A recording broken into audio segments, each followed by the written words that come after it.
Hello, it's Polish Paul VR, welcome to my channel, and in this video I'm going to review Vigilante Ranger, a latest PlayStation VR budget game, only $9.99. When I buy budget games I'm expecting them to not be super awesome graphically advanced, and also, you know, I won't be reviewing it as next big AAA game, but what I expect is at least to have some fun and some enjoyment from it, you know, I want it to entertain me. But does Vigilante Ranger does that or does it not? I'm gonna tell you all about it, and I would like to start from the story. So what the game tells you at the beginning is some mysterious force attacked the largest facility that produces robots, and suddenly all the robots went and trying to kill humans. And your mission is to stop them, because you are a Vigilant Ranger.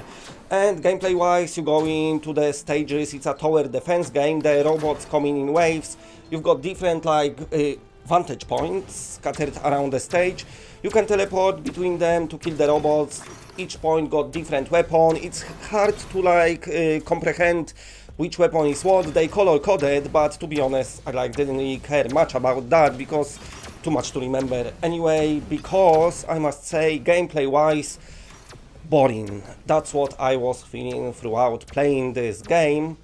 You can play it with move controllers, that lets you control your shooting arm, but it's not represented where your move controller is. But also, if your move controller's battery died, which happened to me because I've been playing too much Shadow Legend, which is fantastic, I was thinking I just gonna play without moves, because if I wait to charge the moves I would never come back to this game, but thankfully you can do that. Basically it plays like a mobile game because it's a mobile port and you're using your head to do everything. The game tracks you in 360, so I advise to stand up if you're playing without moves. And what can you do? You're just looking at robots and your head shooting from your arm, if that makes sense. And then if you want to teleport, you're looking at it and you teleport into another point with different weapon.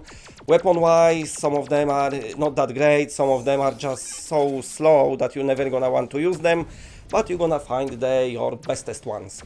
Now, also you can upgrade them, you collecting the coins, money, whatever it is, and then you go and upgrade your weapons. The upgrades not changing weapons visually, but they getting a bit more powerful. You've got 4 different environments, each environment got 3 missions and 1 boss fight. Missions are, like I said, just waves and waves of enemies coming at you and you have to kill them. Starting simple, then they coming from different directions, the stage is getting bigger, it's all getting a bit confusing, but that's how it works. And I must say, if you teleport from vantage point to get and shoot somebody from closer positions, the game got great idea to face you far away from action to the completely opposite direction, so you have to turn out, it takes a while to get your bearings and it's a bit all confusing. But also I want to speak a bit about the graphics. This game is not a good looking game, it looks like pretty bad looking mobile game.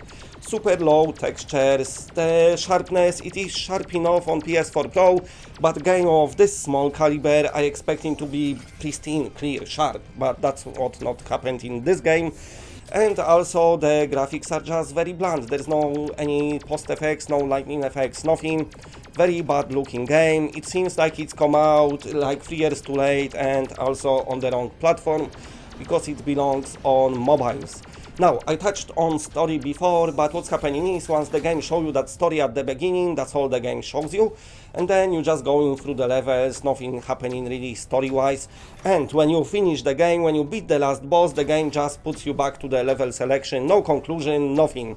So I'm assuming you have to imagine a story by yourself, so I'm assuming the mysterious force was final boss, I killed him, and now that's it, done. It's like back in the day of NES or SNES games, when they was a bit shitty and you finish the game and the game just stops, game over, that's it. But also I want to talk a bit about the scaling, because this is another mobile port which getting scaled totally wrong.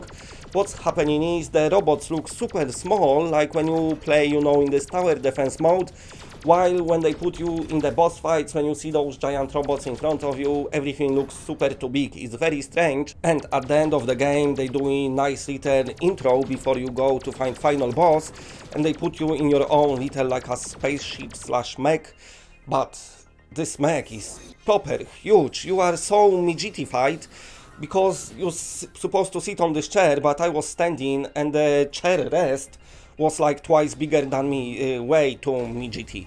So just got it wrong.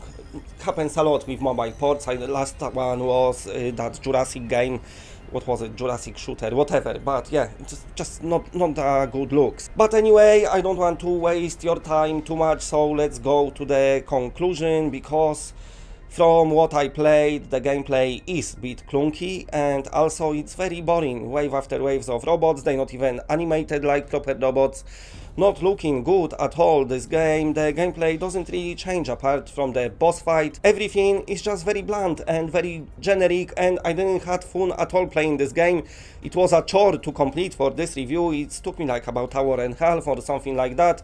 And it wasn't just good looks at all. So even though this game tries to spice things up in the later levels when they throw in more enemies at you, sadly, because of how the teleporting system works and likes to confuse you a lot, some weapons are just not that good. And also, you know, the gameplay stays the same, you just get more enemies thrown at you, it's all just boring. Combined with this bad scaling and general low quality production of the game, it's just not a very good picture. Which is strange. If the developers doing mobile port, I'm sure they are a bunch of nice people, but if you're spending money on your, you know, PlayStation dev kit, spending resources on developing PSVR port, at least, you know, try to do something more than this, because this is not what we used to on PlayStation VR. It's gonna belong in those games what not many people gonna want to play. So my final score is 4 out of 10. There is some glimpses of good gameplay. Also, I like the idea that you can play this game totally hand-free with 360 tracking, but all in all, it just generally, this game is just boring and it just was struggle to complete. Okay, if you like what you're seeing, then please press a like, because it does help the channel a lot. And if you're new to the channel and are not subscribed, then subscribe. It's always better when it's more of us. And that's it, bye.